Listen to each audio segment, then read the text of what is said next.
November 28 இன்றைக்கு ஒரு முக்கியமான ஒரு தினம்.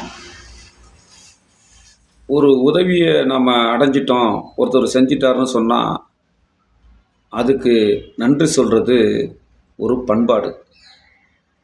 அந்த நன்றி சொல்கிற பண்பாடை மேம்படுத்தக்கூடிய, பெருமைப்படுத்தக்கூடிய ஒரு நாள் தான் இன்றைக்கு நன்றிகள் தினம்.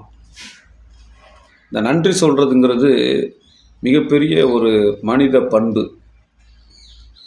நன்றி உணர்ச்சி இருக்கணும். ஆனால் இதையே பெரியார் அவர்கள், தந்தை பெரியார் அவர்கள் சொல்லுகிறார்கள். என்ன சொல்கிறாருன்னா, ஒரு தொண்டு செஞ்சிட்டோம்னா நன்றியை எதிர்பார்க்கக்கூடாது. நன்றி பாரா தொண்டு, மானம் பாரா தொண்டு.